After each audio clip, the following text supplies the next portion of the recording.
My birth mother was gravely ill, but my mother-in-law wouldn't let me go care for her. I immediately declared, husbands are a dime a dozen, but a birth mother, you only get one. The divorce papers were already signed. Get out of my way, all of you, so I can leave. Good folks, my name is Audrey Miller, and I just turned 30 this year. For a woman, 30 is often considered the prime of her life, a time when both beauty and career are at their peak.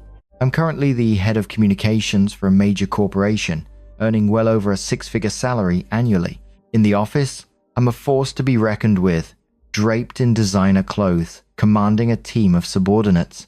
Yet, behind that glamorous, successful facade, I was nothing more than a submissive pawn, an ATM without a pin, a high-class, unpaid maid in the gilded cage of my husband's cheap, miserable home. Life as a daughter-in-law in a family that valued superficial appearances above all else felt like being bound to a whipping post, my self-esteem chipped away day after day. My mornings never began with a leisurely cup of coffee or soothing music.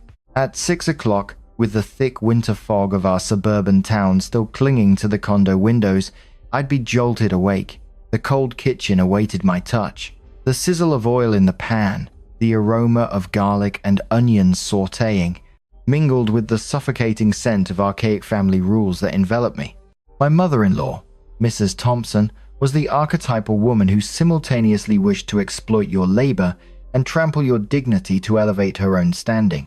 She'd sweep out of her bedroom around 7 a.m., her eyes, like bullets, scanning the breakfast spread I'd just painstakingly prepared. Her gaze would inevitably land on the bowl of dipping sauce. Audrey, what is this? An entire bowl of dipping sauce? Do you think this family is made of money for you to waste like that? Just because you earn a salary doesn't mean you can throw money around. Women who are careless are simply wasteful. I tightened my grip on the soup ladle, trying to suppress a sigh. That bottle of premium fish sauce, costing around $20, I had bought with my own debit card. But in her eyes, everything I brought into that house was automatically transformed into the family's assets, and she inherently had the right to feel resentful, the right to berate me for being extravagant. I didn't reply, just quietly took a smaller plate and poured some of the sauce back. I always endured it. I always endured it for the sake of peace and quiet, a sentiment my own mother had instilled in me before my wedding day. Hey sis, can you spot me a couple $100? Jade, my 22-year-old sister-in-law, piped up from her bedroom doorway, her voice shrill and whiny. She was stifling a long yawn, her hair disheveled, still wearing the expensive silk pajamas I'd given her for her birthday last year. Jade was lazy, cone-headed, but Mrs. Thompson doted on her. She hadn't finished college, refused to work, and spent her days dreaming of celebrity idols and decking herself out in luxury brands. $200 for what, Jade? I just gave you $500 for spending money at the beginning of the month, I frowned, turning to iron my husband's shirt. Jade pouted, her usual sugary voice immediately turning sharp. Oh, come on. You're going to be stingy with your husband's own sister over a mere $200? I'm going to Mia's birthday party tonight, and if I don't buy a decent new dress, people will laugh me out of the room. They'll say my sister-in-law is a department head, but her sister dresses like a country bumpkin. I bit my lip.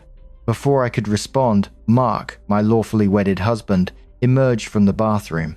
His eyes were glued to his phone, fingers rapidly tapping keys as he played a game. He casually tossed out a phrase that carried immense destructive power. Just transfer it to Jade, honey. It's only a few bucks. Why are you being so cheap with family? You make a ton of money every month. What's the big deal about giving her a little bit? That was my husband.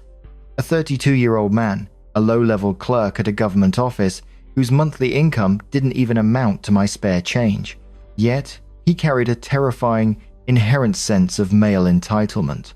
He always believed that my high earnings were a given, and that it was my wifely duty to cover all expenses, from electricity and water bills, condo service fees, groceries, to his sister's entertainment budget.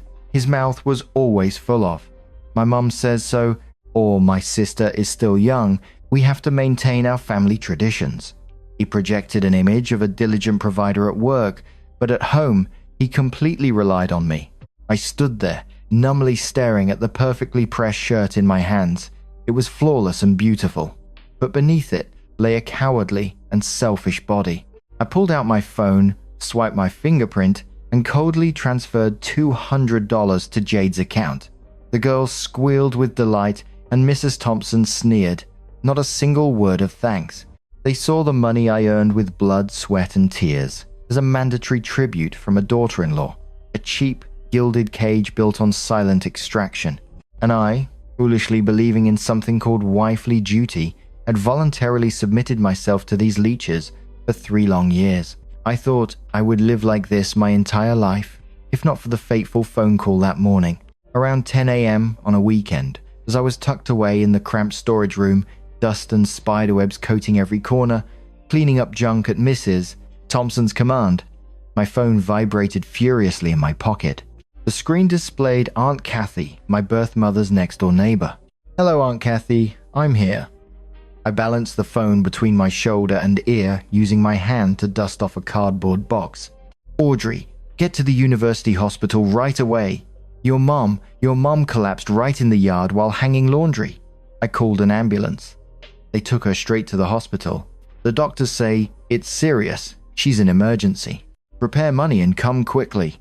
It was a thunderbolt out of a clear sky, without a single warning. It struck me squarely on the head, splitting my spine in two. My heart seemed to stop beating for a split second. The entire world around me reeled and tilted.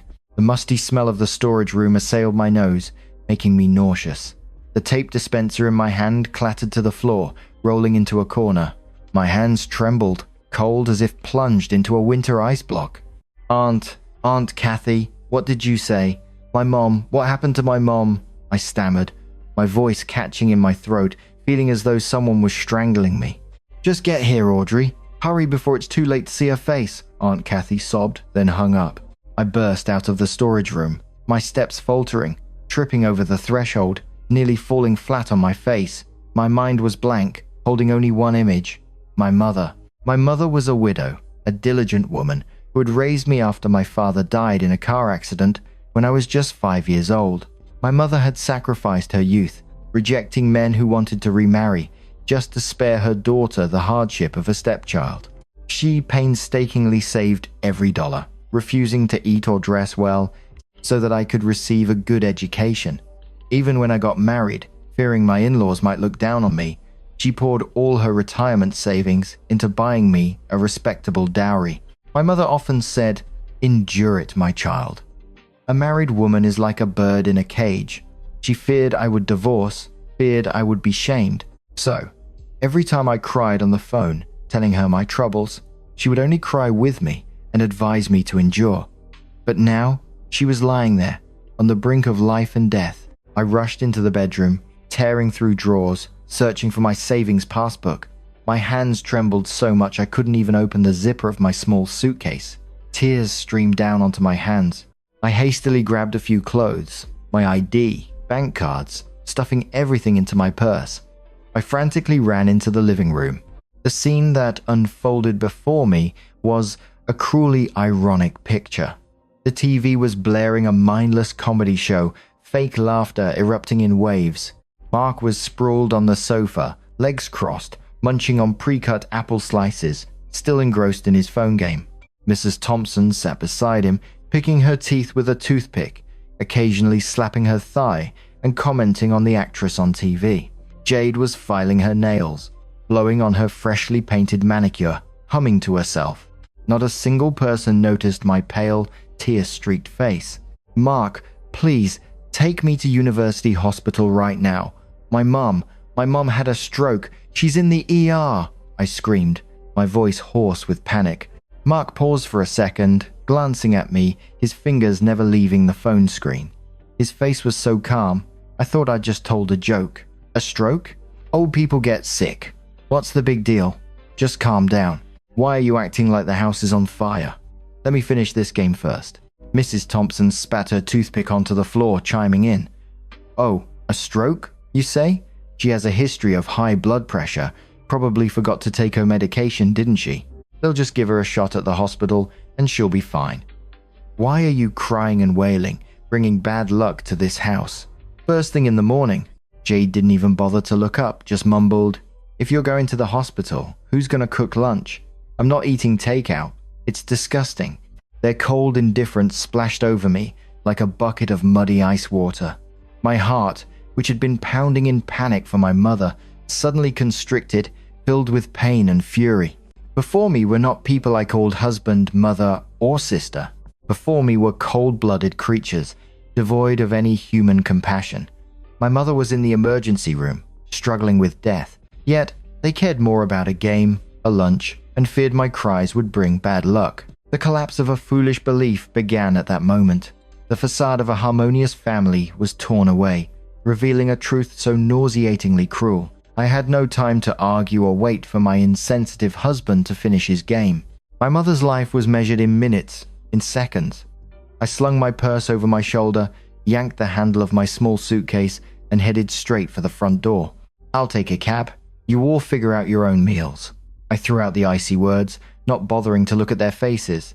But as my hand touched the doorknob, a strong pull from behind made me stumble. Mrs. Thompson had lunged forward with a speed an ordinary 60-year-old woman could hardly achieve. She spread her arms, blocking the doorway, her eyes blazing like a wild animal protecting its territory and treasure. "What do you think you're taking with you?" Mrs. Thompson hissed, her bony finger jabbing directly at my face, her nail almost touching my nose. "That purse. It has the savings passbook, doesn't it? Are you planning to take this family's money and throw it out the window?" I glared at her, the pent-up resentment so intense that I could taste the metallic tang of blood in my mouth from biting my lip too hard. "My mother is in the emergency room. I need to pay her hospital bills. Get out of my way." I growled each word, trying to cling to the last shred of my sanity. "Oh, you dare to yell at me?" Mrs. Thompson furiously slapped the door, her voice screeching. "A married woman must follow her husband's family's ways. Your mother, she gave birth to you, but you're married now. You're part of this family. She has her own relatives to take care of her. If you go there, who will cook for us? Who will wash the clothes? Who will clean the house? The money in this house belongs to Mark, to this family. You're forbidden from taking a single cent back to your own family." Her words were like shards of broken glass, tearing at every nerve, ending in my brain. Her bitterness and selfishness had reached an utterly shameless level. I whipped around to face Mark. For the first time in 3 years, I looked at my husband with a desperate, pleading gaze. I hoped for a shred of humanity from him, a bit of courage from a man, a single word to salvage this family. "Mark, say something. She's your mother-in-law. She's on the brink of death. Are you going to let your mother stop me from saving her?" My voice cracked. Mark slowly stood up, hands in his pockets, and sauntered over. He looked at me not with an ounce of pity, but with a calculative, spineless gaze. "Well, Mum's right, honey. Hospitals are expensive. A stroke could cost hundreds of thousands of dollars to treat, and there's no guarantee she'd even live. And if she did, she'd likely be bedridden. Where would our family get that kind of money? It's your side of the family's responsibility, your relatives. Why drag us into it and waste money and get burdened? That savings account is for our future children. If you take it to your mother, what will we use when we need something?" Collapse. Everything collapsed completely. The sound in the room seemed to be sucked into a vacuum, leaving only the heavy, painful thumping of my heart. Our family's money? That savings account, with $600,000 in it, every single penny was earned by me, working late nights on projects, exhausting myself. His salary of $7,000 a month wasn't even enough for his pocket money, coffee, and hanging out with friends. He hadn't contributed a single dime to that account. Yet now, with my own flesh and blood dying, they used the logic of leeches to forbid me from using my own sweat and tears to save my mother. They didn't just want to exploit my labor, they wanted to drain all humanity from me, to turn me into a mindless, money-making machine, serving only their petty family interests. The misogyny, the deeply ingrained selfishness of this family had created monsters disguised as respectable people. Mrs. Thompson, seeing her son side with her, became even more smug. She spat on the floor and put her hands on her hips. "See, your husband has made it clear. If you take one step out of this house, bringing even a dime back to your mother's family, then don't ever show your face here again. This kind of country bumpkin daughter-in-law who married a city boy but doesn't know her place. The last straw. The gilded cage I had worked so hard to maintain had turned into the most suffocating and nauseating prison on earth. I stopped crying. My tears evaporated instantly, leaving behind a chilling, terrifying stillness within me. A dark flame of rebellion ignited in my eyes. My silence seemed to mislead them. Mrs. Thompson smirked, thinking I had given in. She dropped her hands and turned to walk back to the sofa. Mark cleared his throat, assuming a superior air. "See, just calm down. Call your relatives on your mother's side. They'll handle it. Everything will be fine." "Shut up, all of you." My voice was not loud, but it was sharp, cold, and carried an overwhelming authority that made all three people in the living room freeze. Jade, who was filing her nails, dropped her file onto the table with a clatter. I held my head high, my eyes, cold as daggers, sweeping across their bewildered faces. I took a step forward, directly confronting my mother-in-law, no longer bowing my head, no longer avoiding. "Listen closely, you." I pointed straight at Mrs. Thompson's face, shattering all the rules of polite address I had endured for 3 years. The money in this house, from the rice you eat, the dipping sauce you use, to the electricity and water bills, and your daughter's spending money, every single cent of it was earned by me. This entire savings account is my blood and tears. You have never contributed a single dime. By what right do you forbid me?" Mrs. Thompson's eyes bulged, her face turning crimson like an enraged fighting rooster. You dare to be disrespectful to me. You're a daughter-in-law in this house, so your money is this family's money. Are you rebelling? Mark, look at your wife. She's climbing all over my head. Slap her silly for me." Mark lunged forward, raising his hand to strike me. But as he raised his hand, I flung my purse to the floor, grabbed the crystal vase from the TV stand, and slammed its base onto the stone coffee table. Crash. Glass shattered, fragments flying everywhere. The sharp neck of the vase pointed directly at Mark's face. He slammed to a halt, his face pale, legs trembling, backing away, stuttering. What crazy stunt are you pulling? Go ahead, try it if you're so brave." I roared, my eyes blazing with red streaks. "Let me tell you something. Husbands are a dime a dozen, but a birth mother, you only get one. I'd rather abandon this rotten, filthy family than be unfilial to my mother." My declaration struck their superficial pride like a lightning bolt. Mrs. Thompson clutched her chest, gasping for air. Jade shrieked in fear, cowering in a corner. I swept the shattered vase onto the floor and walked with resolute steps towards the small drawer in the corner of the room. I yanked the drawer open. At the bottom, an A4 sheet of paper was carefully clipped inside a folder. It was the divorce petition I had written and printed out 6 months ago, on a night I cried myself to sleep from frustration, but lacked the courage to sign. Today, my courage was overflowing. I pulled the fountain pen clip to Mark's shirt pocket and pressed the nib onto the paper. The dry, decisive sound of the pen scratching across the paper echoed. I swiftly signed my name, without a hint of hesitation. The most expensive signature of my life, it freed me from the shackles of these parasites masquerading as family. I held the petition and walked up to Mark. He was still rooted to the spot, his face drained of all color. Slap. I shoved the divorce papers directly onto his chest. Sign it. From this moment on, this family and I are done. Everything I put in, I will take back every last cent. Just you wait. I picked up my purse, yanked the handle of my suitcase. The wheels of the suitcase clattered harshly across the wooden floor, echoing through the apartment. Behind me, Mrs. Thompson began to throw herself on the floor, kicking and screaming, wailing the foulest curses. Mark stood dumbfounded, staring at the crumpled divorce papers in his hand. But I didn't turn back, not even once. I pushed open the door and stepped out into the cold, biting winter air of the hallway. The wind lashed at my face, but I felt an unusual sense of freedom and peace. My humiliating life as a daughter-in-law had officially ended, and a different Audrey, more ruthless, more proud, had just been born. The taxi tore through the misty Hanoi fog, racing like a moth to a flame towards the gates of University Hospital. The stifling air inside the cab contrasted sharply with the bone-chilling cold waiting outside. I leaped out of the car, tossing $50 to the driver, not bothering with change, and sprinted towards the emergency room. The pungent, deathly smell of disinfectant assailed my nose. The chaotic symphony of ambulance sirens, nurses calling out patient names, and the cries of anxious families waiting in the hallway created a cacophony of sorrow. I found Aunt Kathy huddled on a blue plastic bench, her face pale, her eyes red-rimmed. "Audrey, you're here." Aunt Kathy rushed forward and embraced me. "Your mum is still in the emergency room. The doctors say her heart is very weak, and she's on a ventilator." I nodded, trying to swallow the lump of tears stuck in my throat. I wouldn't allow myself to be weak now. I went to the billing counter, swiped my card, and paid the initial advance of $5,000 without batting an eye.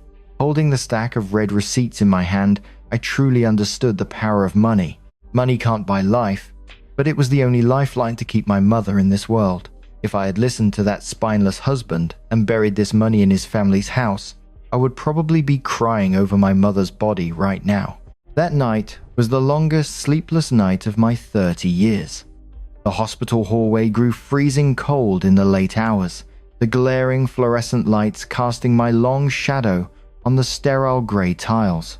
I sat with my arms crossed on the plastic chair, my eyes fixed on the red light above the emergency room door. Loneliness surrounded me, but it didn't break me. Instead, it felt like armor being forged in fire. I recalled the 3 years of my youth spent in that house. 3 years I had stoically played the role of a dutiful wife and daughter-in-law, enduring every sarcastic remark, every act of oppression, all for the sake of presenting a harmonious family image to reassure my mother. I had turned myself into a docile lamb, only to be treated as an obvious asset they could dispose of and carve up at will. But my mother, the one who bore me, the only person in this world who loved me unconditionally, was lying alone behind that door, fighting for her life because of overwork. The bitter contrast pierced my chest. At 4 a.m., the red light above the emergency room door flickered off. My heart felt like it was hanging by a thread. The doctor emerged, removing his crumpled mask, sweat beading on his forehead. "Family of patient Lan? Yes, I'm her daughter." I rushed forward, my voice trembling but my gaze firm. The doctor looked at me and offered a faint, weary but warm smile. "Congratulations. The surgery to remove the blood clot was successful. The patient is out of critical danger but will require close monitoring, and the recovery period will be very long and costly." I burst into tears.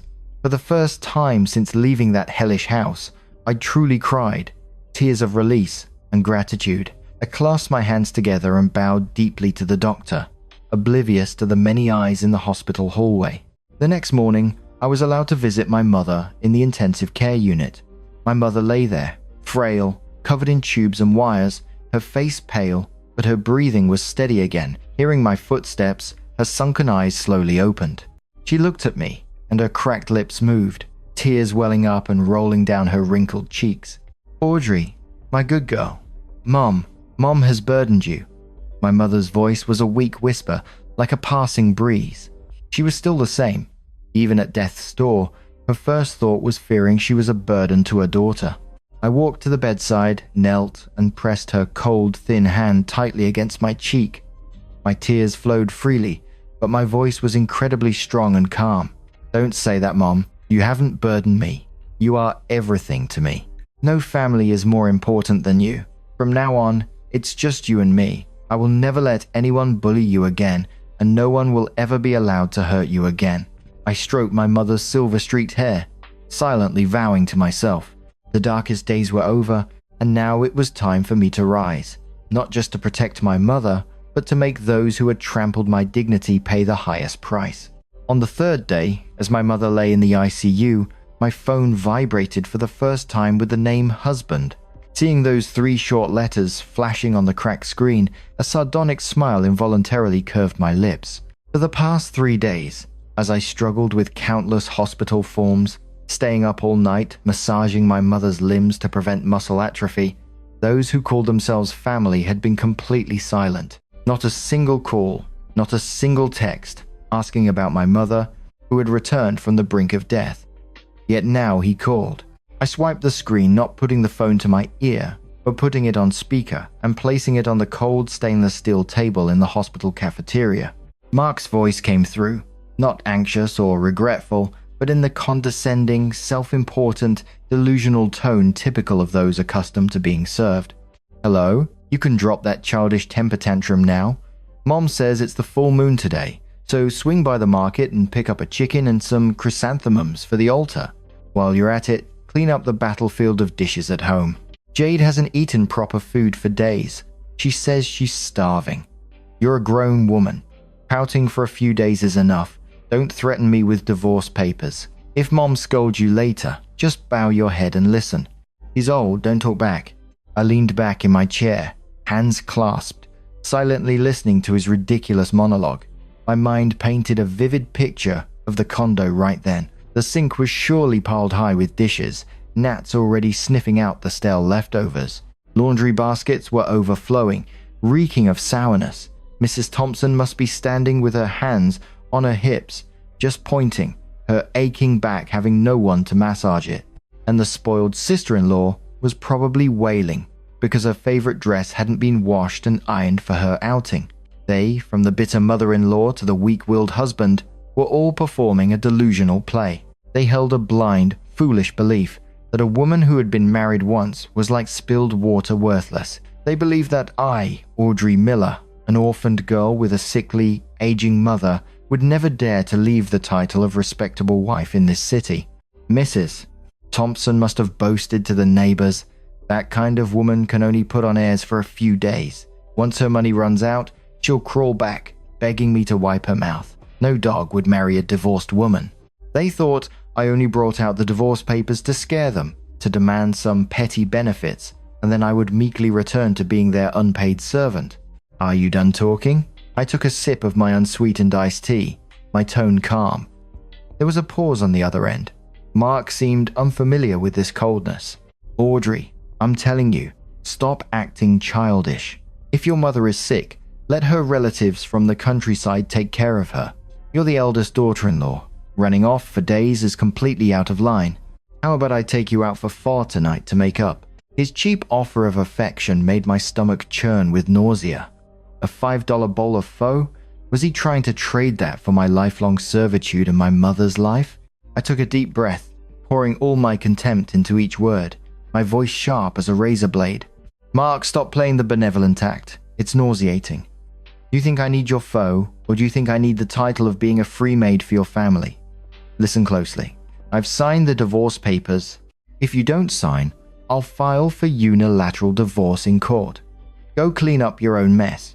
And tell your mother to take care of her health. Don't let her have another stroke, because her son won't spend money to treat her, for fear of wasting money and getting burdened." You dare?" Mark's voice started to crack, stammering with shock and anger. I didn't let him finish. My finger pressed the end call button firmly. Click. The dry sound of the call disconnecting echoed, severing the last ties of a toxic marriage. I blocked Mark's number, blocked Mrs. Thompson's number, and blocked Jade's number too.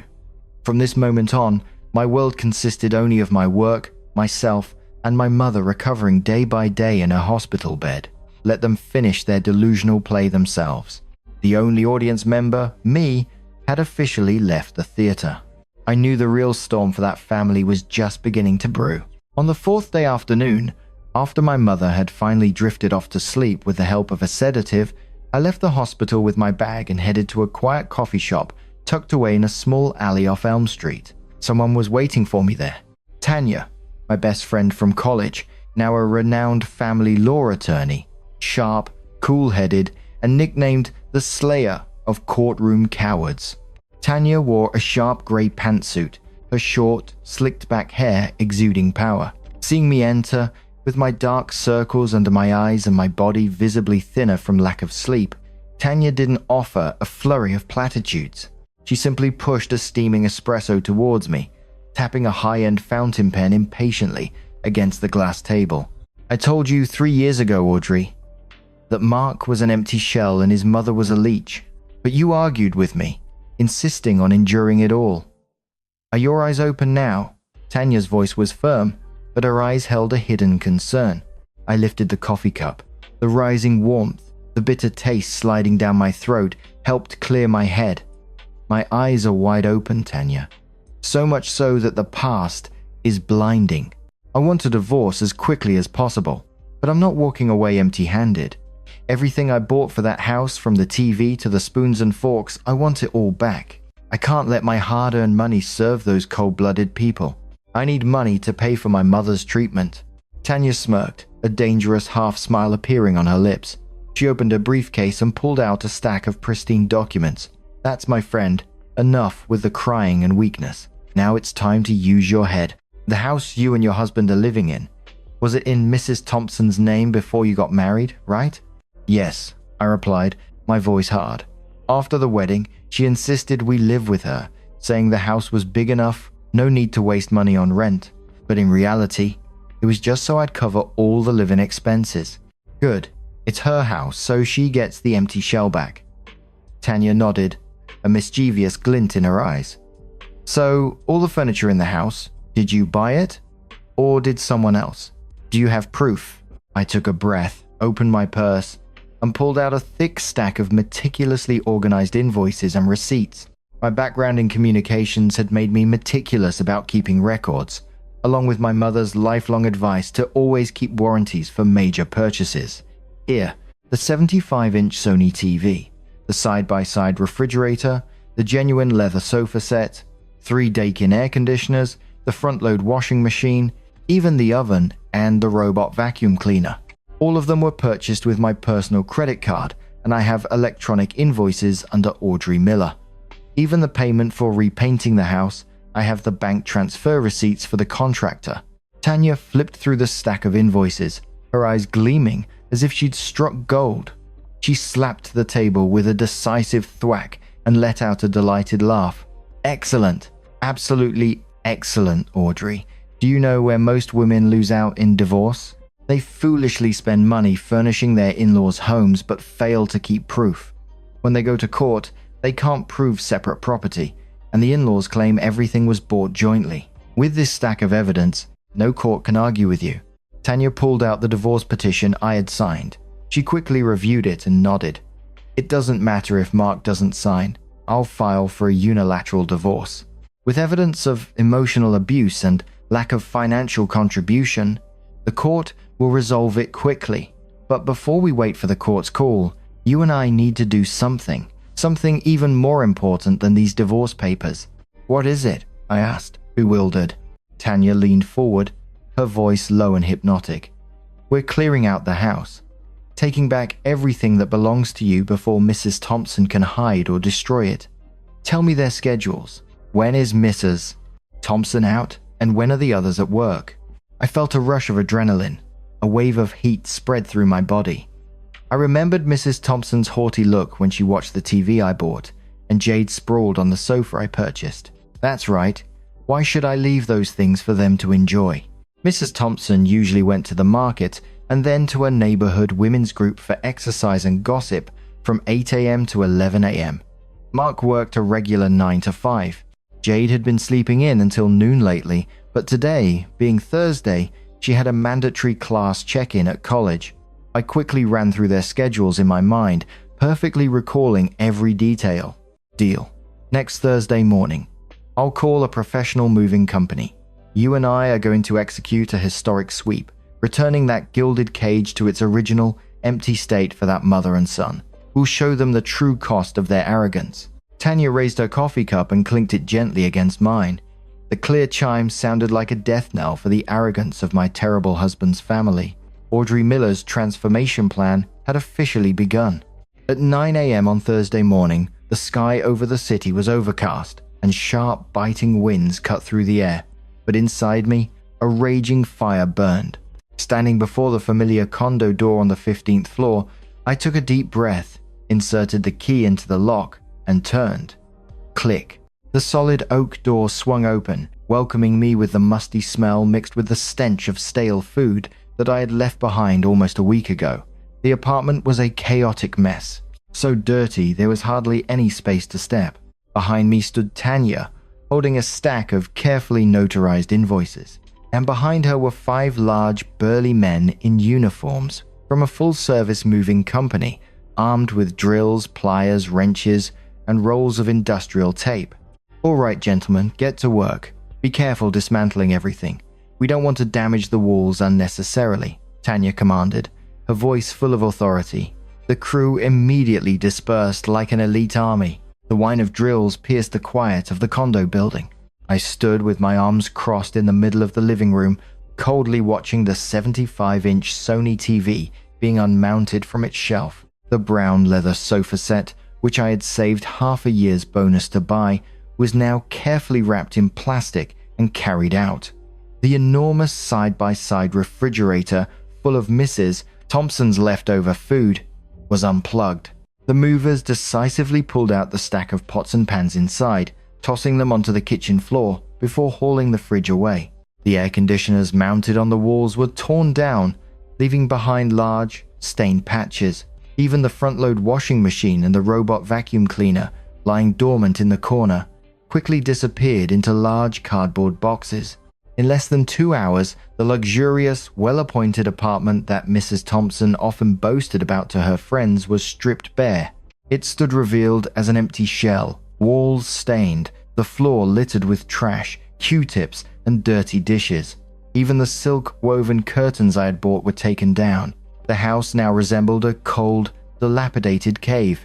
Precisely 11:15, the elevator chimed in the hallway. Immediately following was the soft shuffle of footsteps and Mrs. Thompson's loud, booming laughter as she returned from the market.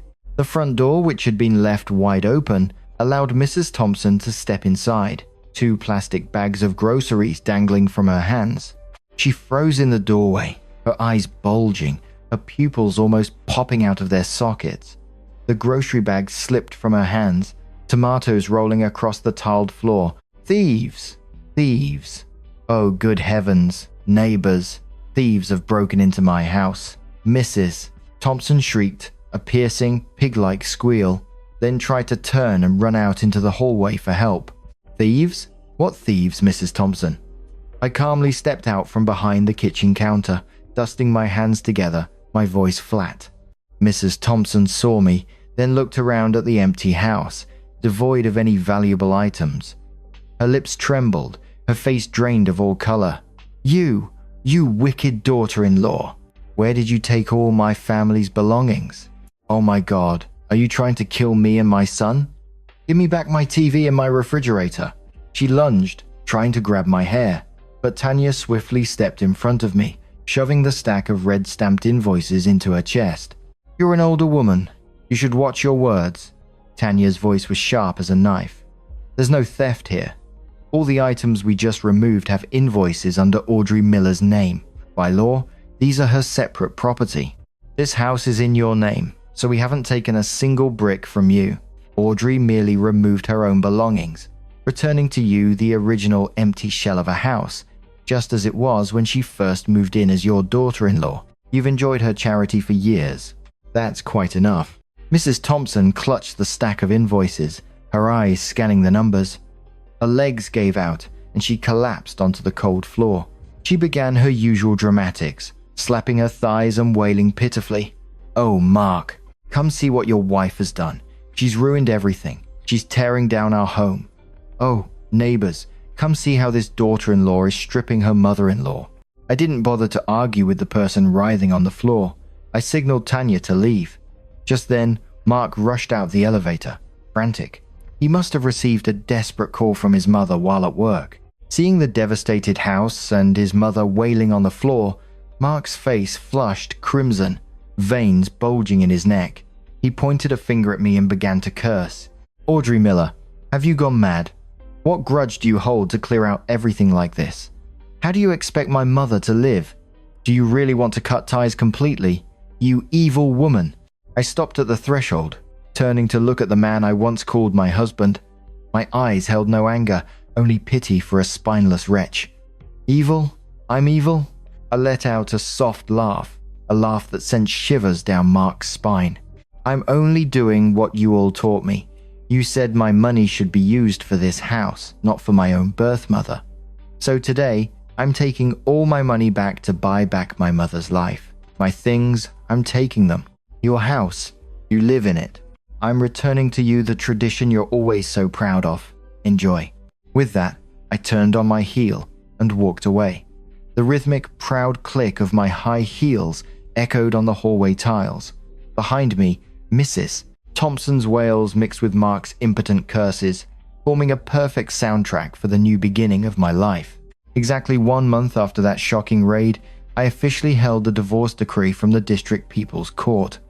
The thin paper bore a bright red seal, but it carried the immense weight of absolute freedom. Stepping out of the courthouse into the pale spring sunshine, I inhaled deeply. The air had never felt so clean, so light. Mark stood a few feet away, looking haggard, his shirt crumpled and disheveled. His eyes glared at me, but he didn't dare utter a word. Perhaps he was still stunned by how swiftly the legal process had unfolded, thanks to Tanya's rapid arrangements, and how he hadn't received a single penny from me. I passed him as if he were an invisible speck of dust, got into a car, and drove straight to the most luxurious hair salon in the city. It was time for Audrey Miller to undergo a complete transformation. I instructed the stylist to chop off my long, scraggly hair, which had always been neatly tied back for household chores. In its place, I got a sharp, inverted bob, dyed a rich hazelnut brown. I tossed out my cheap clothes and bought an entirely new wardrobe filled with exquisitely tailored suits, figure-flattering pencil skirts, and powerful red-soled high heels. Looking at myself in the mirror, a radiant, strong woman with piercing eyes and a composed demeanor smiled back at me. The haggard housewife, named Mrs. Thompson's daughter-in-law, was truly dead. After her hospital stay, my mother was moved into a high-end condo I had just rented. Medical expenses drained money like water, but that pressure transformed into a colossal motivation, pushing me to excel. I poured 200% of my energy into my career. Sleepless nights, meeting deadlines, sharp communication strategies, fierce negotiations with partners, all of this forged an invincible Audrey in the business world. While the scales of my life soared gloriously, in the apartment on the 15th floor, the shadows of destitution began to envelop Mark's family.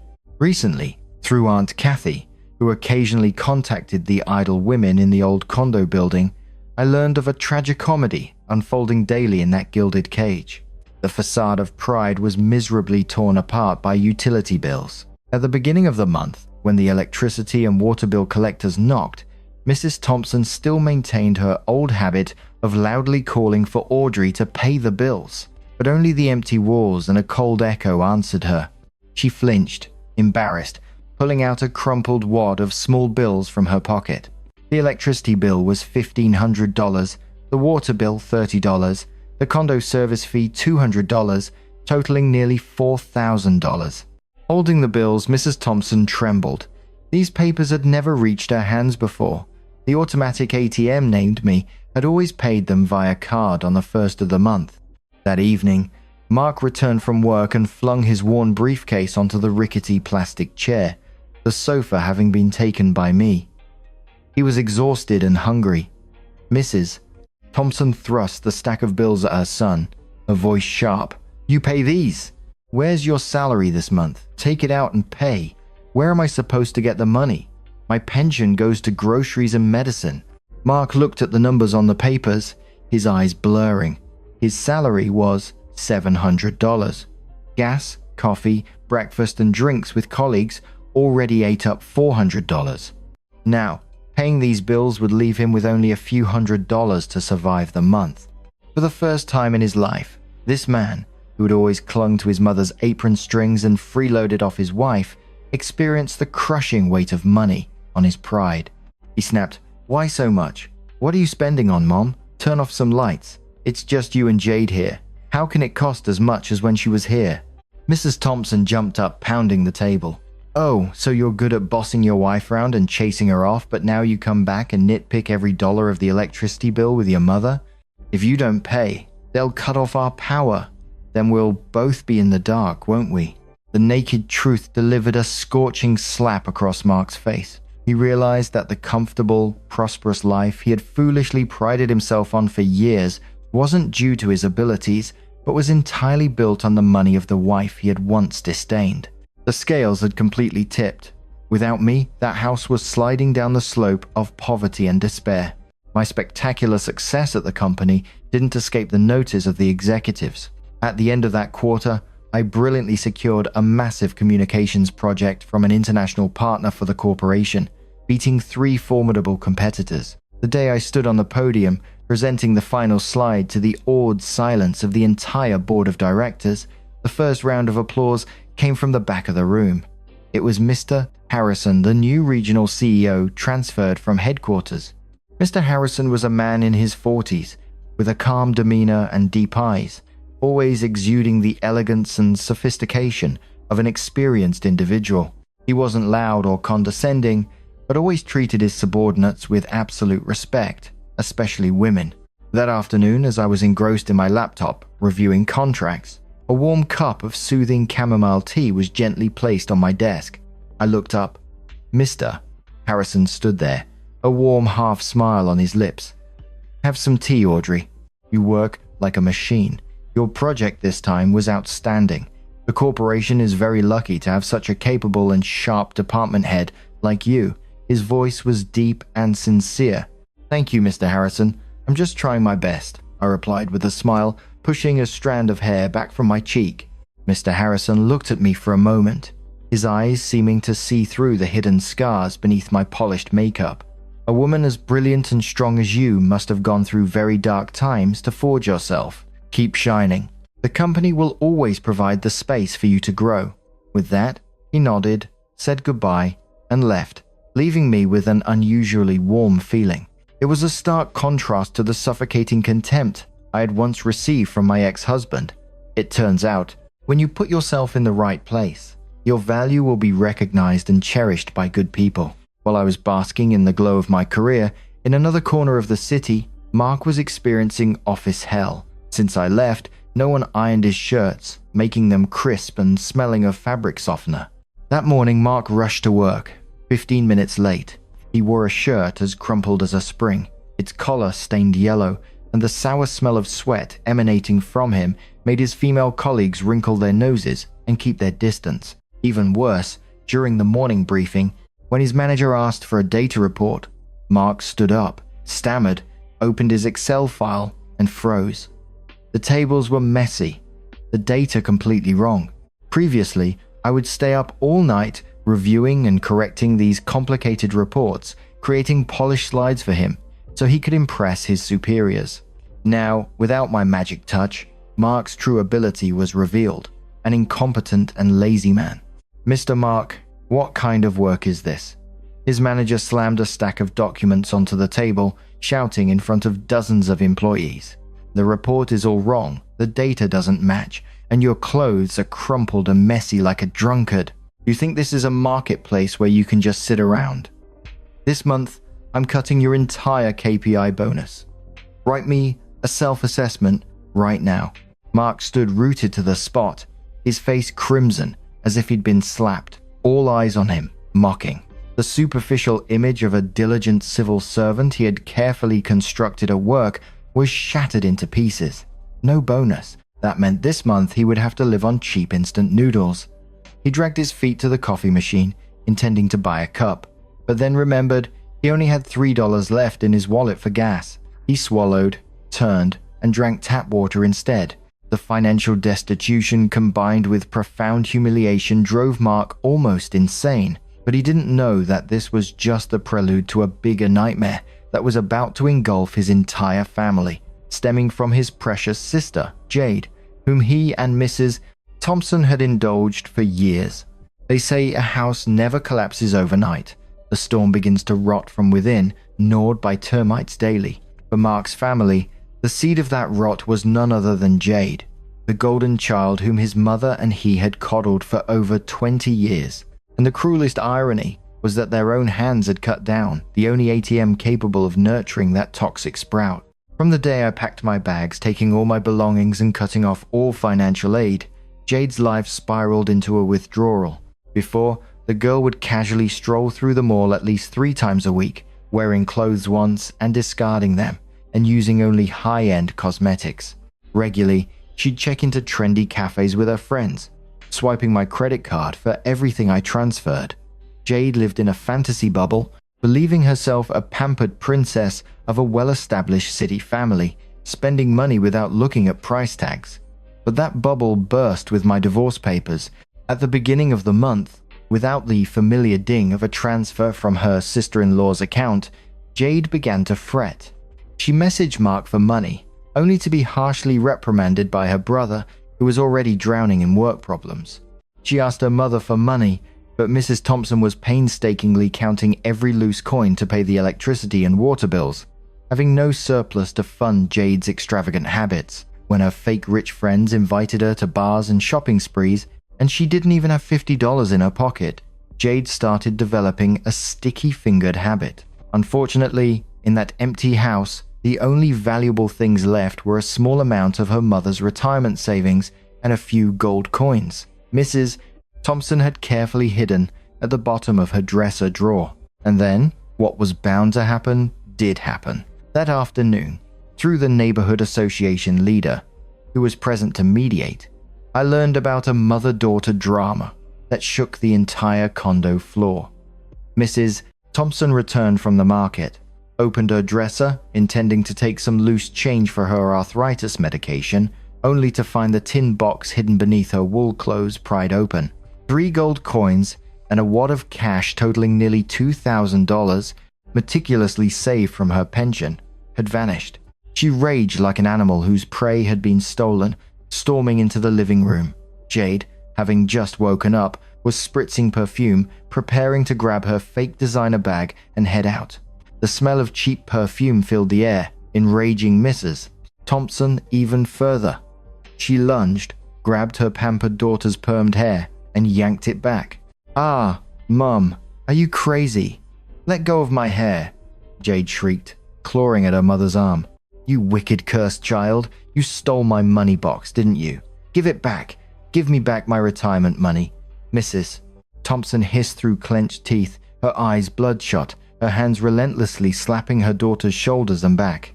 Jade initially denied everything, but when Mrs. Thompson threatened to call the police, she became brazen.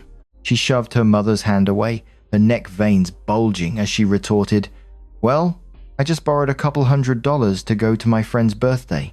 It's just a few pennies. You're acting like the house is on fire. Before, Audrey used to give me thousands of dollars, and she never asked for it back. It's your fault, you idiot. You chased away the money tree. Now you and I are starving. You cursed her to your heart's content, and now you expect me to suffer with you? No way." Slap! A fiery slap landed squarely on Jade's heavily powdered cheek. Mrs. Thompson froze, her hand trembling from the impact. Her entire life, she had doted on this daughter, teaching her to look down on others, teaching her how to exploit her sister-in-law. She had once reveled in the philosophy that my daughter-in-law's money is my family's money. But now, that very rotten philosophy was turning back to bite her. The daughter she was most proud of was now pointing a finger at her, cursing her, calling her stupid for letting me slip away. You dare say that to me? I gave birth to you. I raised you. And now you steal my money and blame me, you wicked child?"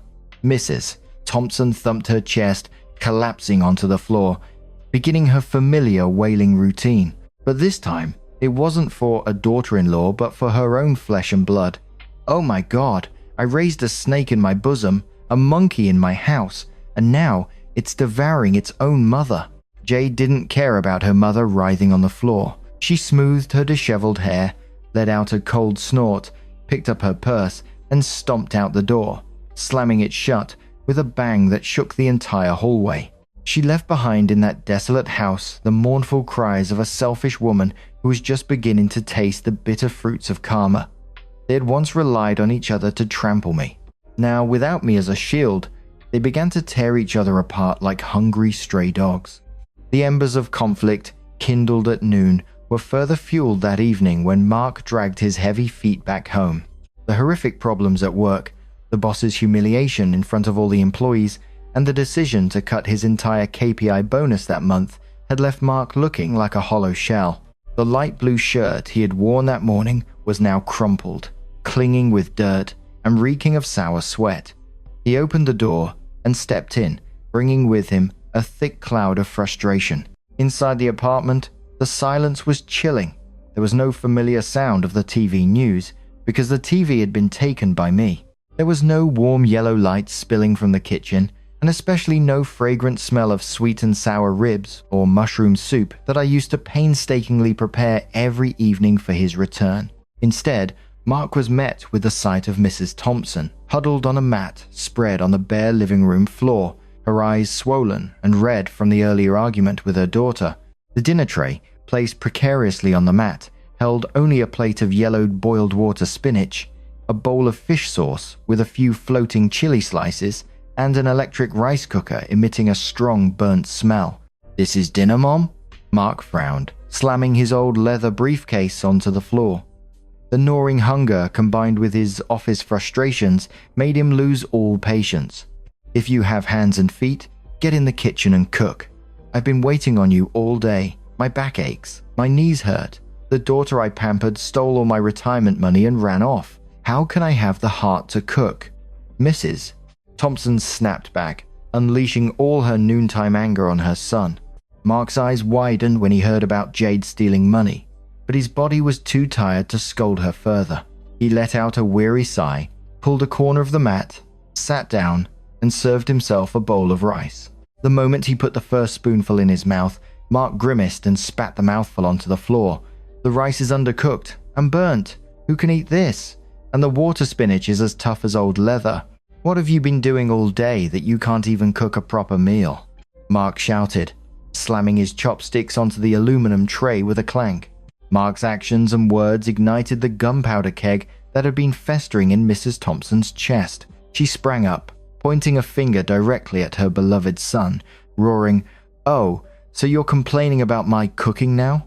You're used to living in luxury because your wife waited on you, aren't you? So why didn't you try to keep her when she was here?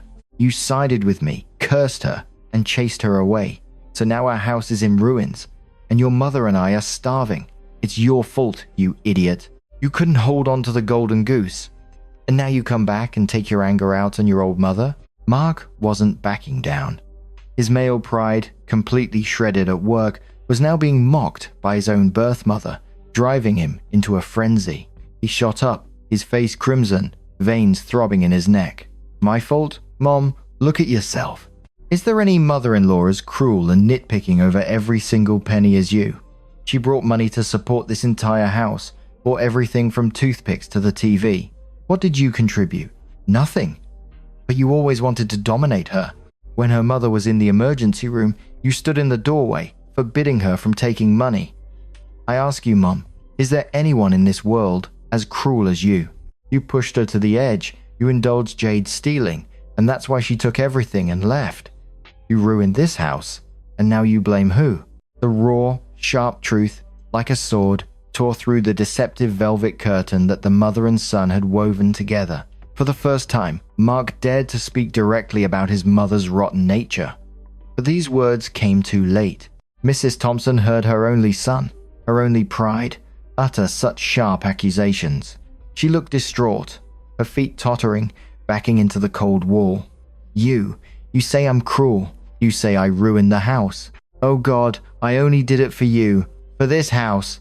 Mrs. Thompson covered her face and wailed, her mournful, bitter cries echoing in the cramped space. Mark didn't comfort his mother as he usually did. He coldly turned his back, grabbed his cheap jacket, and stomped out the door. The family dinner was shattered. The mother-son bond, once built on the foundation of exploiting others, completely collapsed when self-interest was no longer served.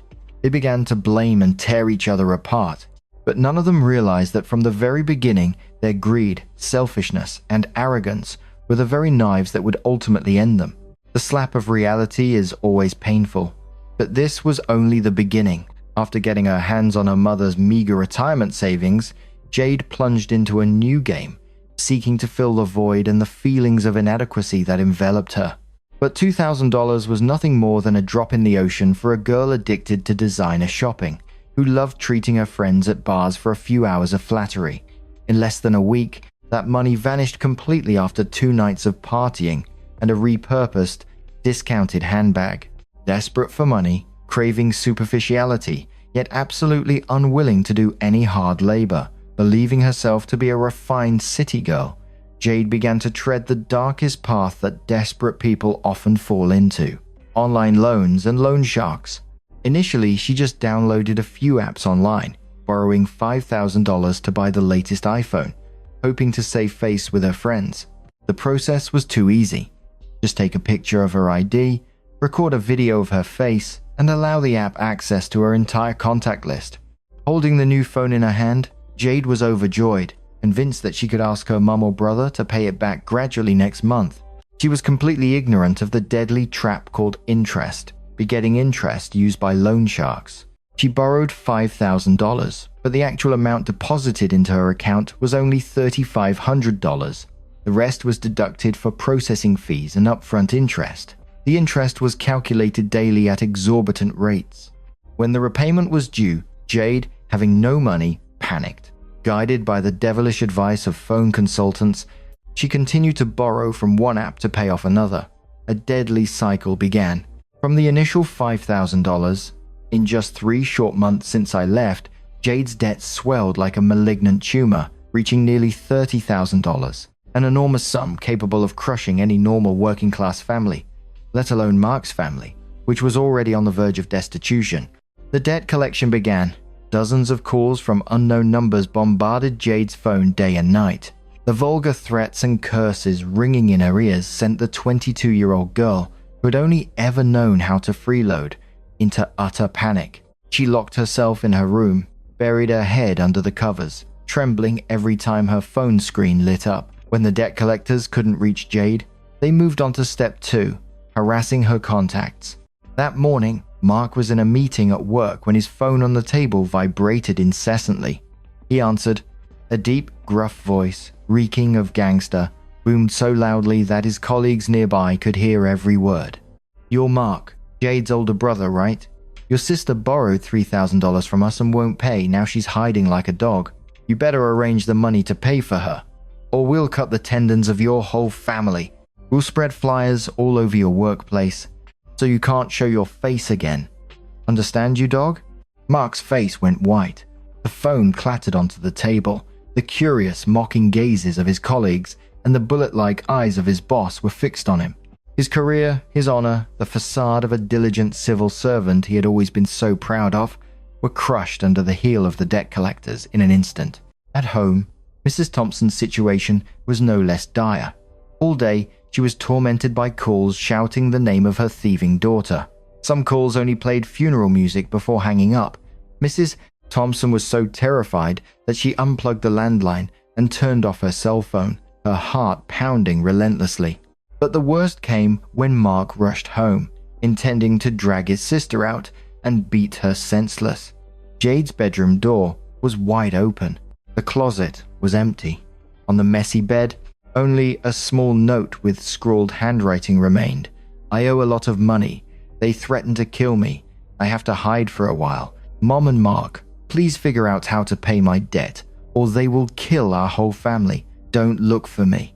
The monster that Mrs. Thompson had painstakingly nurtured had abandoned a stinking pile of garbage for her and her son to clean up. Mrs. Thompson held the note, her legs gave out, and she collapsed onto the floor, her mouth agape, unable to utter a word. The quagmire of debt had officially engulfed the family that had always boasted about its tradition and honor. All illusions of a prosperous life had burned to ashes. One weekend evening, as I was leisurely sitting on the balcony of my newly rented high-rise apartment, sipping red wine and massaging my mother's feet, my phone vibrated furiously. It was a message from the old condo residents' Zalo group, the group I had quietly remained in to watch the drama unfold. The phone screen constantly flashed with panicked messages, accompanied by numerous hastily recorded images and videos. I took a sip of wine, a faint smile playing on my lips, my sharp eyes scanning the photos on the screen. The solid oak door with the upside-down fortune character on Mrs. Thompson's apartment was now a disgusting mess. A thick, reddish liquid, like fresh blood, was splattered all over the doorframe, dripping down onto the hallway tiles. Mixed in with the deadly red color were pungent clumps of fermented shrimp paste, emitting a foul stench, with flies buzzing around. On the wall were countless flyers bearing Jade's close-up photo, accompanied by large red letters: Debt, Dodging Swindler. This family harbors criminals. Pay us back in blood. The next video clip showed 3 tattooed men holding baseball bats, pounding furiously on Mrs. Thompson's door. Curses echoed throughout the hallway, drowning out the cries of children in the neighboring apartments. Open up, you old hag. You gave birth to a thief, so you have to pay the debt. Are you hiding in there like a rat? Today we splash paint. Tomorrow we'll torch your rat's nest. Inside the dark apartment, Mrs. Thompson was huddled under the dining table, her hands clamped over her mouth to stifle her sobs. Darkness enveloped the room because she dared not turn on the lights, fearing those outside would discover someone was home. The apartment, once her proud gilded cage where she had once bossed me around, had transformed into a suffocating prison, reeking of shrimp paste and fear. The superficial facade of pride was ripped apart tragically, exposing her profound humiliation to the curious and contemptuous eyes of dozens of residents on the same floor. 15 minutes later, Mark appeared. He pushed through the crowd of neighbors who were whispering and pointing, nervously glancing at the thugs. The man who had once hung ho raised his hand to hit his wife, who had once loudly lectured me about family ways, was now cowering, bowing his head submissively before the debt collectors. Gentlemen, please calm down. My sister was foolish. She ran away. Please give me a few days to sort things out. Mark clasped his hands together, his voice trembling, sweat pouring off him despite the cold. The leader spat a mouthful of betel nut, red as blood, near Mark's shoe, then poked him in the chest with his baseball bat. What do you mean, give you a few days? Today, pay $10,000 of the principal and interest, or I'll chop off one of your fingers as a souvenir. Where's the money? The humiliation reached its peak. Mark had to kneel, pulling out nearly $500 from his wallet, stammering and begging them to give him until the end of the week so he could borrow money. The thugs took the money, cursed a few more times, and then swaggered away, not forgetting to kick the door hard, leaving a deep dent. The neighbors dispersed, but their contemptuous glances and whispers were as sharp as knives. Such a respectable family. Turns out they're harboring a swindler daughter. Heard they chased away their daughter-in-law, and she was the one making money. What good are the husband and mother? These trashy people are dirtying our shared hallway. Mark stood amidst the shrimp paste and red paint, hearing every sarcastic word. His face flushed red, then turned sickly grey. To pay off his sister's colossal debt and save his own life, he had no other choice. He had to brazenly knock on the doors of every colleague, every relative, to borrow money. But as the saying goes, when it rains, it pours. Everyone knew his family was in ruins. Where would he get the money to pay? He was flatly refused. Finally, Mark had to throw himself into another loan shark scheme to get money to cover his sister's principal debt. Their house officially became a sinking ship in a sea of debt with no escape.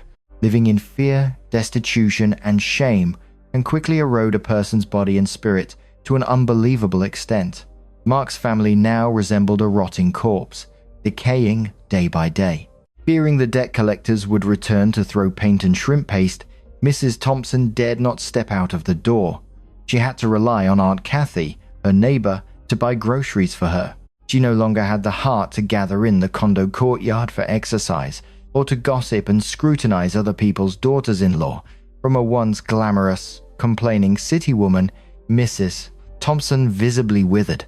Her once dyed hair was now unkempt, greasy with sweat. Her face was gaunt, deeply etched with lines of worry. Every day, in addition to the constant dread of a knock at the door, Mrs. Thompson had to hunch over and do all the housework that I used to do. The house, devoid of furniture, became pathetically cluttered. Her and her son's clothes piled up like mountains. There was no washing machine. She had to squat in the cramped bathroom, hand-washing each of her son's shirts, heavy with the smell of sweat. The 60-year-old woman's arthritic back groaned and cracked every time she tried to stand up. To make matters worse, their meals now consisted only of boiled tofu, stir-fried water, spinach, and omelets. The lack of nutrition combined with psychological stress left Mrs. Thompson utterly depleted. More terrifying than anything else was the cold indifference of her own son, whom she had once adored. Mark had become crude and irritable. He would come home from work, rush into his room, slam the door shut, and guzzle alcohol. Whenever Mrs. Thompson dared to complain, he would snap back with the cruelest words, blaming her for shattering the family, for chasing away the golden goose, me, leaving him with his cursed sister's debt. And then, the harsh law of karma knocked on that family's door, with the most precise and brutal timing. That evening, the weather suddenly turned cold. Mrs. Thompson was painstakingly scrubbing a grease-laden pan in the cramped kitchen, her wrinkled hands swollen and sore from being in cold water for too long. Mark's irritable voice echoed from the living room. "What kind of dinner is this? Why isn't it ready yet? Are you trying to starve me?"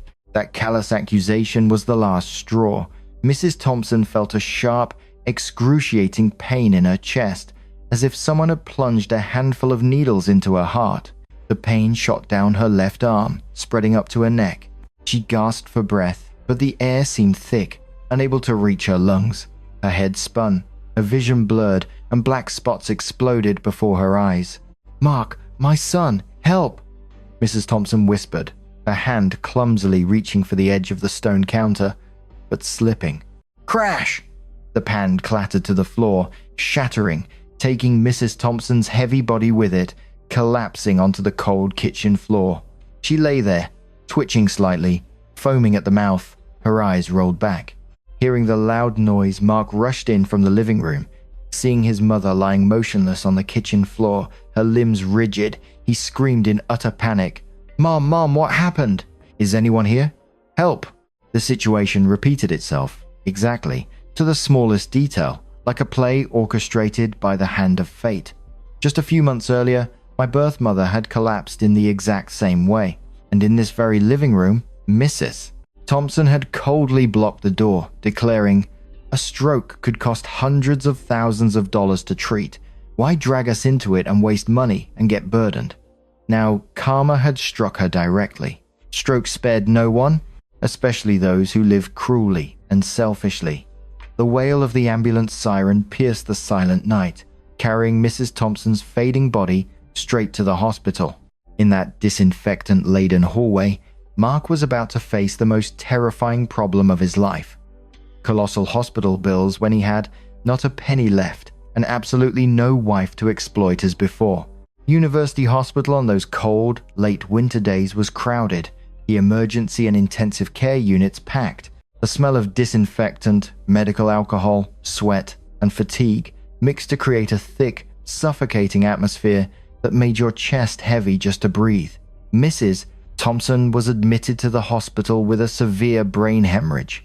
The stroke had come on too quickly, and the crucial golden hour for treatment had been lost due to Mark's fumbling to call an ambulance and his inability to pay the upfront deposit immediately, making her condition extremely critical. Mark slumped on a blue plastic chair in the hallway, his hands clutching his messy, scraggly bearded head. He had just frantically run everywhere, calling dozens of people to borrow money. Finally, he had to mortgage his scooter for a few $1,000s to cover the initial hospital fees. The bright red bills were constantly handed to him by nurses, like knives stabbing him in the lungs. On the second morning, the attending physician called Mark into his office. His face was stern as he flipped through a thick stack of medical records. "The patient's condition is very poor. There's a large blood clot pressing on her motor nerves. We need to perform open skull surgery to remove the clot and relieve intracranial pressure immediately. The cost of the surgery, ICU, and specialized medications not covered by insurance will be around $10,000 to $20,000. The family needs to be prepared mentally and financially and sign the consent for surgery." Mark heard the figure, $20,000, and his ears rang. $20,000? Where was he going to get $20,000 now? The condo was being hounded by loan sharks, threatening repossession for Jade's debt. His scooter was mortgaged. Colleagues and relatives had all turned their backs. His bank account held only a few loose dollars. A harsh truth slapped him in the face. Without Audrey, he was just a useless, broke man, unable to even provide for his own mother's life. That afternoon, Mrs. Thompson temporarily passed the critical stage and regained consciousness. Since there was no money for immediate surgery, she was transferred to the public ward, a cramped room packed with 8 beds. Family members lay scattered on the floor under the beds, the aisles so narrow you could barely squeeze through. Mrs. Thompson lay gasping on metal bed number 4, her left side completely paralyzed. An oxygen tube was clamped tightly to her nose, and tangled IV lines were inserted into her thin wrist. Her eyes were half open, vacant, staring at the stained, yellowed ceiling. Seeing her son enter, a flicker of hope ignited in Mrs. Thompson's eyes. Her lips trembled, tears streaming from her wrinkled eyes. She whispered, in slurred, unintelligible words, trying to raise her right hand to grasp her son's. She longed for a word of comfort, a phrase like, "Don't worry, Mum, I'm here. I'll pay whatever it costs to get you better." Just like she used to delude herself about her golden child's filial piety. But no, what she received was a bucket of ice water, chilling her to the bone. Mark walked to the bedside, not taking his mother's hand. He roughly dropped a plastic bag containing a cheap takeout meal onto the nightstand. His face was grim, full of irritation and fatigue. He looked at his mother, then let out a long, frustrated sigh. "You're awake, Mom? If you're awake, eat some porridge. The doctor says you have a severe brain hemorrhage. You need surgery if you want to walk again. The hospital fees, surgery costs, and medications will amount to $20,000. Mark paused, glanced at his helpless mother, then spoke in a harsh voice, each word cold and cruel. "But honestly, Mom, where are we going to get the money now? Jade's debt is $30,000.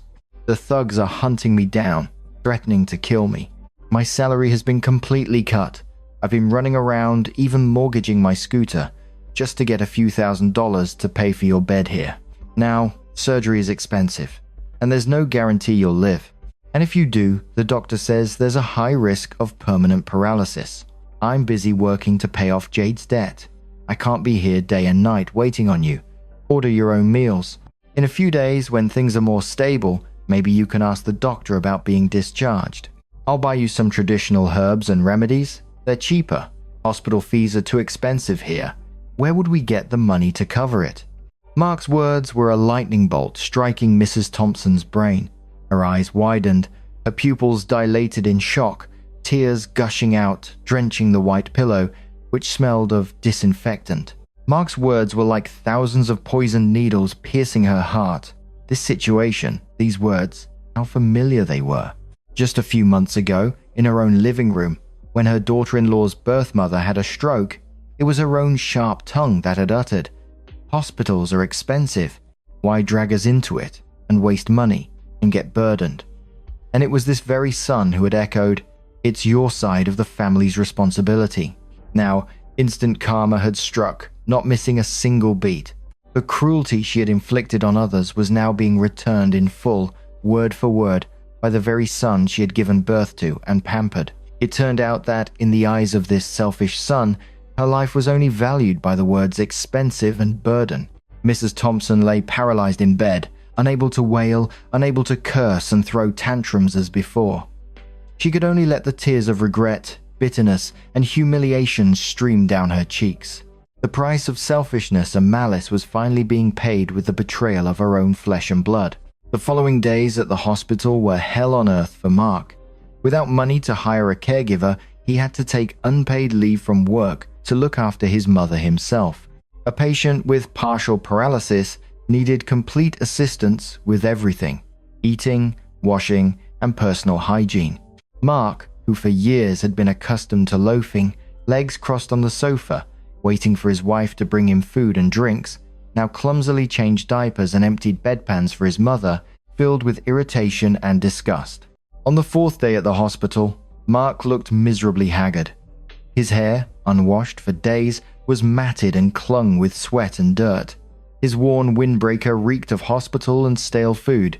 His face was hollow, his eyes sunken from sleepless nights spent dozing on a cold bench. He dragged his heavy feet, carrying an old, red thermos, towards the end of the first-floor hallway to queue for free hot water. His breakfast again was a bland packet of instant noodles, chewed slowly to quell his gnawing hunger. While waiting his turn to fill his thermos with hot water, Mark absently gazed through the large glass window of the hallway. Across the lush green lawn, separated by a wide courtyard from the public ward building, stood the hospital's VIP voluntary treatment facility. It was a completely different world. There were no patients sprawled on the floor, no foul smells, no groans or cries. The VIP building, enclosed in luxurious reinforced glass, boasted a shaded garden with green trees, clean paved paths, and fresh air, bathed in the brilliant morning sunshine. Suddenly, Mark's gaze froze. His pupils contracted repeatedly. His heart skipped a beat, then pounded furiously as if it would burst from his chest. The hand holding the thermos began to tremble violently. In the sun-drenched garden area across the way, two women were slowly strolling. The older woman sat in a high-end electric wheelchair, dressed in a luxurious charcoal grey coat, her head wrapped in a silk scarf for warmth. Her skin, though wrinkled, was rosy and full of life. She was smiling brightly, a gentle and contented smile. That was Mrs. Henderson, my mother, whom Mark had once sarcastically called a burden and an expense, the woman he had forced his wife to abandon. Now, she looked 100 times healthier and more elegant than his own birth mother, who lay bedridden and paralyzed, and the person gently pushing the wheelchair, bending down to converse with Mrs. Henderson with a smile, was none other than Audrey Miller. Mark's mouth fell open. He rubbed his eyes several times to make sure he wasn't mistaken. He couldn't believe his eyes. The Audrey Miller of today was no longer the haggard wife with disheveled hair, wearing baggy house clothes, always reeking of cooking oil and fish sauce. Audrey was now dazzlingly beautiful and sharp, almost intimidating. Her inverted bob, dyed hazelnut brown, highlighted her refined features, meticulously made up. She wore a long beige trench coat, neatly cinched at the waist, over a high-quality silk dress, paired with chic suede boots. Every gesture, every step Audrey took, exuded the pride, confidence, and power of a successful career woman, in control of her own life. They were in the VIP area, where room rates alone amounted to thousands of dollars a day, a place reserved for the elite and those who could afford the highest standard of medical care. While his own birth mother had to share a bed with strangers, breathing the suffocating air of the public ward, the wife he had once scorned and trampled upon was now using her own hard-earned money to provide her birth mother with royal medical care. A stark contrast, a cruel truth that slapped Mark in the face. The scales of status that he and his mother had once deluded themselves about had completely overturned. Audrey was not miserable, nor had she crawled back begging for forgiveness, as Mrs. Thompson had once confidently declared. Having left his family, Audrey had soared like a phoenix reborn from the ashes, and he, from an arrogant civil servant, had become a wretched, pathetic man, drowning in debt and illness, carrying a thermos, begging for drops of hot water like a beggar. "Hey, mister, are you getting water or not? Step aside so others can get some. Why are you standing there gaping?" The irritable voice of the woman behind him in line jolted Mark awake. Hot water spilled from the faucet, dripping onto his hand, burning him. But that physical pain was nothing compared to the agony of regret and envy tearing at his heart. In a moment of losing the last shred of his dignity as a man, a cowardly thought flashed through Mark's mind. He threw the thermos into a corner and, without caring for anything else, ran frantically down the dark hallway, heading straight for the sunny garden of the VIP building. He had to meet her. He had to cling to the only lifeline left in his life. The automatic reinforced glass door of the VIP section slid open. Mark rushed like a moth to a flame towards the garden. His dirty shoes trampled the lush green lawn, creating hurried rustling sounds. Audrey and her mother had stopped under a magnolia tree. Audrey was gently dabbing sweat from her mother's forehead with a tissue. Their peaceful moment was broken by a breathless, choked call. "Audrey! Audrey!" I turned around, the smile on my lips vanishing, replaced by an icy coldness. Standing before me was Mark. If not for his familiar cowering posture and that weak, gruff voice, I might have mistaken him for a homeless man who had wandered into the hospital. He was worn out, haggard, his clothes crumpled and smelly, his eyes sunken and bloodshot. His pitiful state brought me no satisfaction, only a wave of disgust that surged through my mind. Seeing me look at him, Mark, like a drowning man grasping at a straw, rushed forward, reaching out his dirty hands to grab mine. "Audrey, I finally found you. How have you been?" I frowned, taking a decisive step back. My eyes, sharp as razor blades, pinned his hands, making him quickly retract them as if he had touched an electric current. I held up a hand, signaling him to stop approaching my mother. Mrs. Henderson, sitting in her wheelchair, saw her despicable ex-son-in-law, and her expression darkened. She was no longer the kind, patient mother who used to advise her daughter to endure hardship. My mother now exuded an unusual calm and resilience. She gently patted the back of my hand, signaling that she was fine and that I should handle it. "What do you want? We're divorced. All legal procedures are complete. We have nothing left to say to each other." My voice was even flat, carrying no hint of anger or hatred, because for a pile of garbage, one only feels annoyed, not bothered enough to get angry. Mark heard my unfamiliar tone, and his nose stung. He completely abandoned the facade of male authority and false pride he had worn for 3 years. He began to whine, pulling out his cheap emotional plea. "Audrey, I was wrong. I truly regret it, honey. Without you these past few months, the house is a mess. Jade borrowed $30,000 from loan sharks and ran away, leaving me with all the debt. The thugs come to the house every day, throwing paint and shrimp paste. I don't dare go home. And I was fired from work. But most importantly, Mom. Mom is very sick, Audrey," he said, squeezing out a few crocodile tears, pointing towards the public ward building in the distance. "Mom had a stroke. She's half paralyzed, lying in that crowded ward. The doctor said she needs emergency surgery costing $20,000, and I'm broke. I can't afford it. These past few days, Mom has been crying on her hospital bed. She's very sick, Audrey, and she misses you a lot. She regrets how she treated you. She told me to find you and bring you back. Audrey, we were married once, and Mom is like your own mother. You have money? Please save Mom. Let's forget everything. Start over, honey." Mark's pleas poured out like the worst comedy I had ever heard in my life. "Mom misses you a lot? She misses my money. That's what. Start over? Start over as an unpaid maid to pay off his cursed sister's debt and wait on a cruel, half-paralyzed mother-in-law? What did he take me for? A brainless fool or an ATM with a built-in charity function?" I stood there listening to his every word, allowing him to exhaust all the last vestiges of a pathetic man's cowardice. My mother, sitting in her wheelchair, a faint, contemptuous smile played on her lips. She said nothing, just quietly observed how her daughter dealt with this desperate man. The air around the garden was unusually quiet, with only the rustling of the wind through the magnolia leaves, waiting for my final verdict, the finishing blow to a pride that had been crushed into dust. Mark still stood hunched, his eyes full of pleading, waiting. His hands were clasped so tightly that his knuckles were white.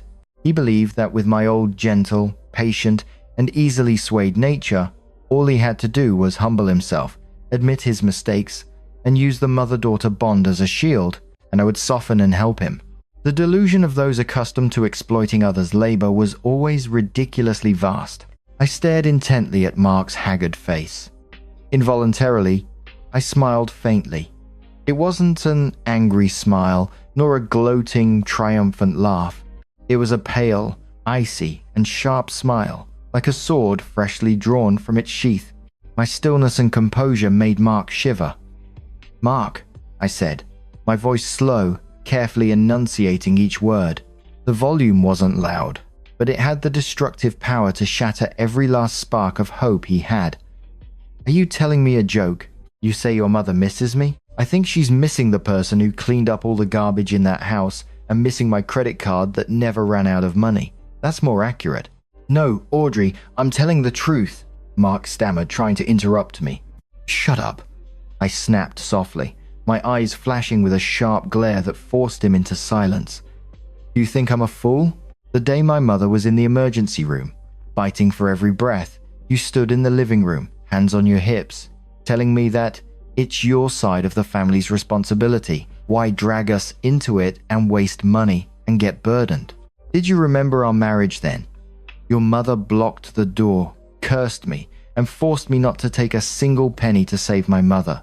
Did she consider me her daughter then? Mark hung his head, his shoulders trembling. My words were digging up the crimes they had committed, exposing them nakedly under the sunlight. I took another half step forward, close enough for him to feel the utmost contempt radiating from me. I gently smoothed the lapel of my trench coat, then curled my lip. You're asking me to come back and start over? You're wrong, Mark. My family, my world, has always only been my mother and me. As for your family, the 3 years I tried to cherish it, using my money, my sweat, and my self-respect to build a harmonious facade. But you, your own hands, and your mother's selfishness have priced that family.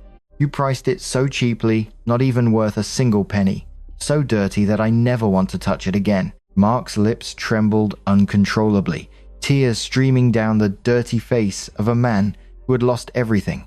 He knelt on one knee, trying one last pathetic plea, but I didn't give him the chance. I turned, grasping the handle of my mother's electric wheelchair. Before leaving, I turned back to look at him one last time. My eyes, now fixed on my ex-husband, were no different from looking at a piece of roadside trash. I delivered the final blow, embedding their own cruel words directly into Mark's bleeding heart. Go tell your mother that when karma strikes, you have to endure it. If she's sick, tell her to go home and drink traditional herbs. Hospital fees are too expensive. Where would you get the money? I wish you and Mrs. Thompson a complete and fulfilling life without wasting money and getting burdened. Goodbye, and may we never meet again. Each word echoed clearly, ringing distinctly in the quiet hospital garden, then slammed into Mark's eardrums, completely crushing his delusional hope. The final judgment, utterly merciless, returned to them all the bitterness I had once endured. The play of pride had officially ended, and the antagonists had received their deserved sentence from their own victim. I didn't wait to see Mark's reaction.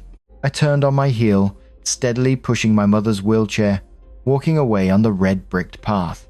The spring sun began to climb higher, casting brilliant golden rays through the leaves, illuminating the peaceful faces of my mother and me.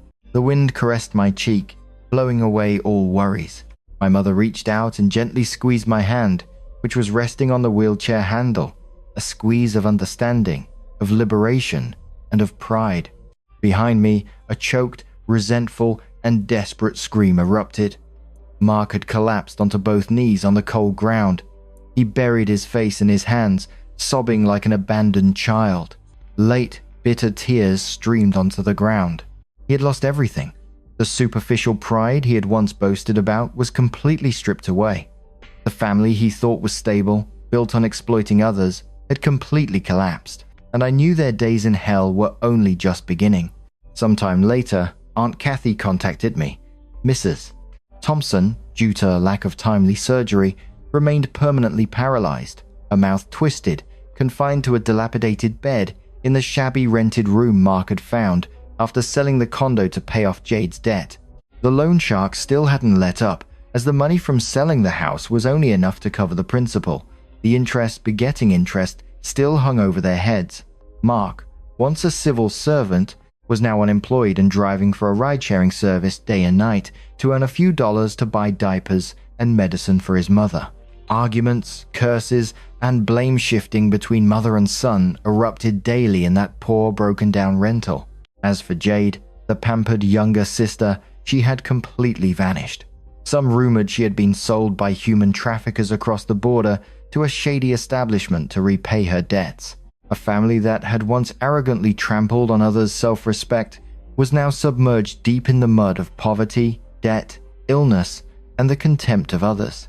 They regretted, they agonized, but it was all too late.